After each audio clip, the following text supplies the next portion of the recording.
Baiklah, selamat sejahtera murid-murid. Di dalam buku teks muka surat 20, cikgu telah menggariskan beberapa ayat dan menomborkan ayat-ayat ini. Baik, cikgu akan bacakan ayat-ayat ini dahulu, kemudian cikgu akan terangkan mengapa cikgu menggariskan dan menomborkan ayat-ayat ini. Baik, sekarang cikgu mahu kamu dengar baik-baik.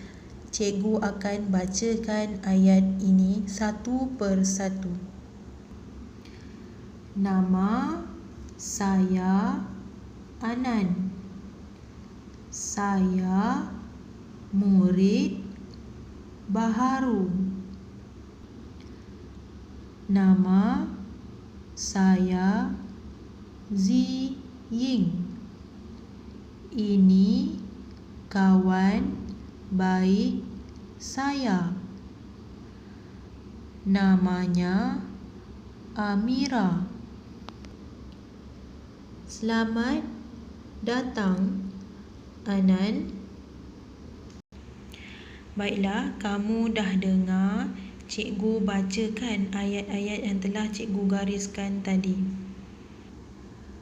Baik, sekarang cikgu akan terangkan mengapa cikgu menggariskan ayat-ayat ini dan menomborkan ayat-ayat ini.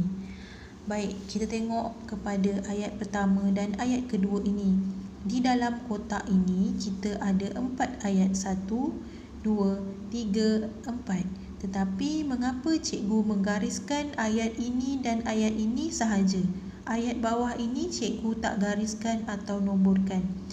Kerana ayat pertama dan ayat kedua ini adalah ayat tunggal. Dan ayat ketiga dan ayat keempat yang di bawah ini adalah ayat majmuk. Okey, mengapa cikgu cakap ayat pertama dan ayat kedua ni adalah ayat tunggal? Kerana dia tidak mempunyai kata hubung.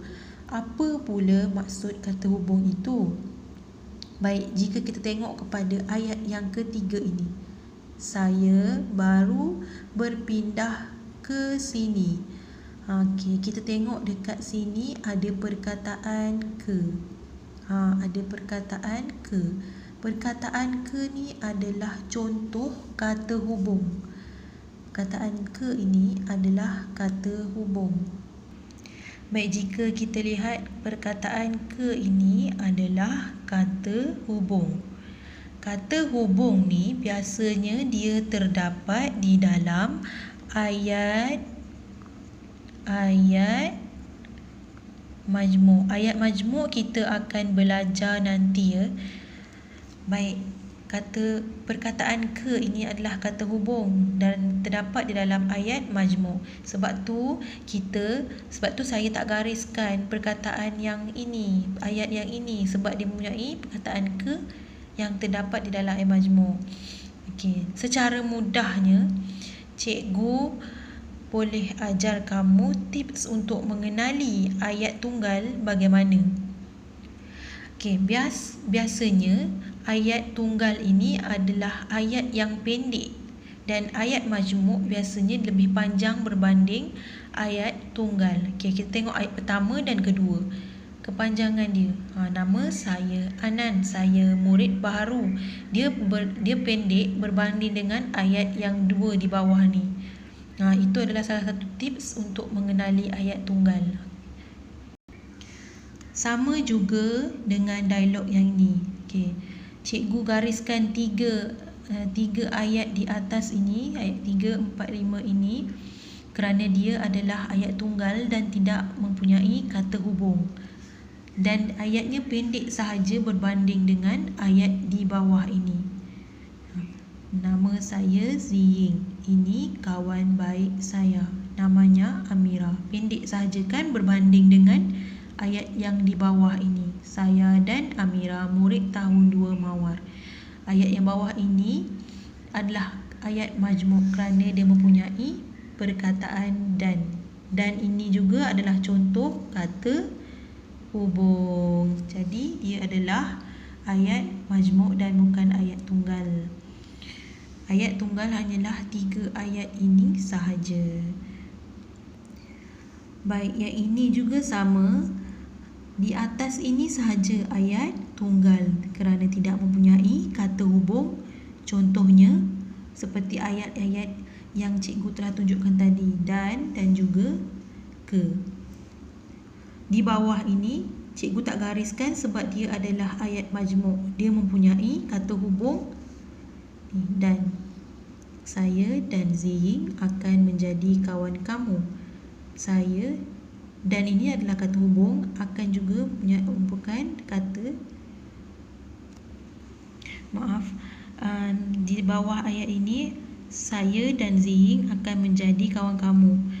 Dan ini merupakan kata hubung. Dia terdapat di dalam ayat majmuk dan dia bukanlah ayat tunggal.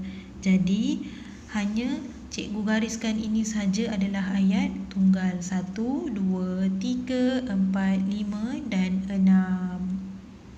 Baik, cikgu nak kamu buka muka surat 20 dan kamu perlu membaca ayat-ayat yang sama seperti cikgu telah gariskan, nomborkan dan cikgu baca tadi.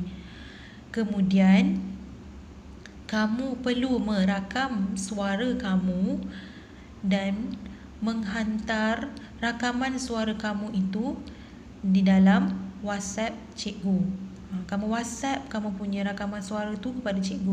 Kamu boleh hantar secara voice note rakaman suara di dalam WhatsApp, ataupun kamu rakam menggunakan handphone kamu dahulu dan hantar rakaman tersebut kepada cikgu.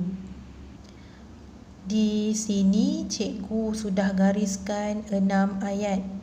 Kamu perlu membaca 3 daripada 6 ayat. Sekurang-kurangnya 3 daripada 6 ayat yang telah cikgu gariskan.